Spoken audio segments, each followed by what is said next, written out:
आज नए साल में आप सब लोगों के साथ आते हुए के कारण झारखंड में किसानों की दुर्दशा को लेकर, क्योंकि झारखंड प्रदेश में झारखंड सरकार किसानों के साथ जो वादा खिलाफी किया, हम उसे फिर से सरकार को याद दिला सके। और हम सबको पता है कि झारखंड प्रदेश एक प्रकार से खाद्यान्न के मामले में आत्मनिर्भर नहीं। हम आज भी बड़ी तादाद में हमको बाहर से सरकार लाती है। बाहर से नहीं, आप कह सकते हो देश के प्रधानमंत्री आदरणीय नरेंद्र मोदी जी 2 करोड़ से अधिक लोगों को प्रत्येक महीना मुफ्त में 5 किलो अनाज दे रही है, तो बहुत बड़ा राहत मिला। और उससे भी थोड़ा बहुत कमी होता है तो बाजारों से लोग खरीद लेते हैं। कहने का अर्थ यह है कि झारखंड को जितना अनाज की जरूरत है उतना झारखंड में अनाज का उत्पादन नहीं हो पाता है। और हम कहीं ना कहीं बाहर पर हम निर्भर रहते हैं। इसलिए सरकार का दायित्व बनता है किसानों को प्रोत्साहित करना, ताकि अधिक से अधिक लोग उत्पादन कर सके। और अनाज के मामले में अगर राज्य आत्मनिर्भर होता है तो आपको समस्याएं बहुत हद तक समाप्त हो जाती है, यानी निश्चिंतता आ जाती है, चिंताएं दूर होती है। और सरकार का दायित्व या धर्म बनता था किसान या झारखंड अपने पैरों पर खड़ा हो, अर्थात झारखंड को जितनी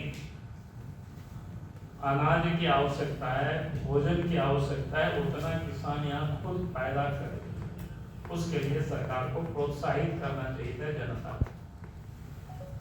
तो ये झारखंड सरकार ने प्रोत्साहित करने के बजाय झारखंड की जनता को इन्होंने ठगा। और मैं इसलिए भी इस बात को कह रहा हूं क्योंकि आप ध्यान देंगे कि पिछले दिनों जब चुनाव हो रहा था, चाहे कांग्रेस पार्टी हो या झारखंड मुक्ति मोर्चा, दोनों ने ही झारखंड की जनता से वादा किया था कि हमारी सरकार बनेगी तो 3200 रुपया प्रति क्विंटल धान की खरीदारी करेगी। 100 रुपया प्रति क्विंटल खरीदारी के बजाय उन्होंने सीधे 2300 रुपया में खरीदारी कर रही और मात्र 100 रुपया बोनस, यानी इसको 2400 रुपया कर सकते हैं। तो झारखंड सरकार तो मात्र 100 रुपया है। तो कुल मिलाकर के घोषणा के हिसाब से प्रति क्विंटल 800 रुपया की कटौती सरकार ने कर दी। तो किसान कैसे प्रोत्साहित, और उसमें भी झारखंड देश में जो किसान मात्र यहाँ धान ही बेच पाते और कोई दूसरा फसल होता नहीं है उतना जो बेच सके। गेहूं भी यहाँ नहीं के बराबर होता है सिंचाई के अभाव में, तेलहन हो या दलहन हो ये भी नहीं के बराबर होता है। और भी जितनी फसलें हैं जिसको एमएसपी के दायरे में लाया गया है, तो आपको खोजना पड़ेगा वो फसल यहाँ होता है।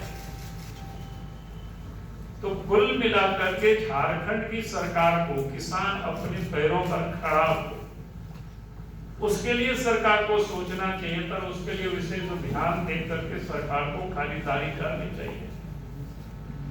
लेकिन सरकार ने इस काम को किया नहीं। बल्कि उल्टे उन्होंने 800 रुपया की कटौती कर दी।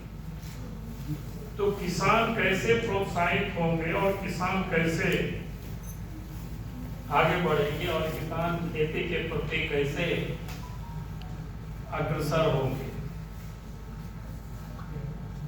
तो ये सरकार ने किसानों के साथ एक तो फर्जीवाड़ा किया, यानी वादा खिलाफी किया, और दूसरा किसानों को एक तो विलंब से खरीदारी भी प्रारंभ किया। वो भी दिन भर किसानों को खड़े रहना पड़ता है, वहां भी कोई दुकान खुला नहीं रहता है, जो शिकायतें आई जगह जगह से, ताकि किसान हार मार करके कहीं अन्यत्र बाजार में 1800-1900 रुपया कुंटल धान बेचने को मजबूर है। ये सब जगह की यही शिकायतें आ रही है। फिर किसानों की भी धान को प्रत्येक कुंटल मॉइस्चर के नाम पर 10 से 15 किलो वजन में सीधे उसको भी कटौती कर रही है।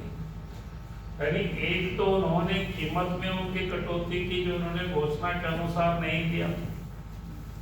हकीकत में क्या था कि हेमंत सोरेन को किसानों को प्रोत्साहित करने के लिए देना चाहिए, तभी तो किसान, बल्कि यहाँ तो एक ही फसल लोग किसान लगाते हैं और प्रोत्साहित होते, या तो किसानों को अधिक लाभ दे करके और पैदावार को बढ़ाने के लिए सरकार को पहल करनी चाहिए।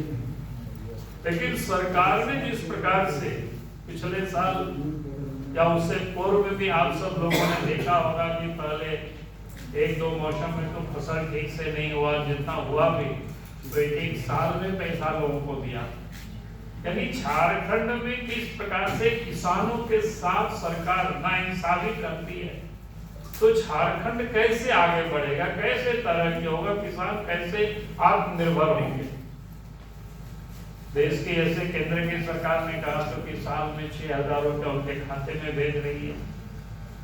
अभी आपने देखा कि 1 तारीख को ही देश के प्रधानमंत्री आदरणीय नरेंद्र मोदी जी जो दुनिया की बाजारों में जब यूरिया DAP यानी खाद की जब कीमतें बढ़ी तो यहाँ सब्सिडी उन्होंने बढ़ा दी ताकि किसानों को मार नहीं पड़े, किसानों को लाभ कैसे मिले उसके लिए देश के प्रधानमंत्री आदरणीय नरेंद्र मोदी जी चिंता कर रही है।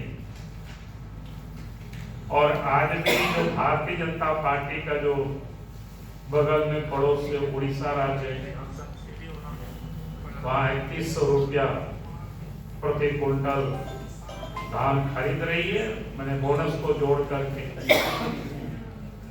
और उसी प्रकार से छत्तीसगढ़ में भी सरकार खरीदारी कर रही है, और वहां तो 15 नवंबर से ही खरीदारी भी प्रारंभ किए हैं। तो अभी तक की वहां की जानकारी ले रहे थे तो उन्होंने काफी बड़ी संख्या में धान की खरीदारी की, और झारखंड में तो मात्र 15% से जो लक्ष्य की तुलना में उन्होंने खरीदारी की।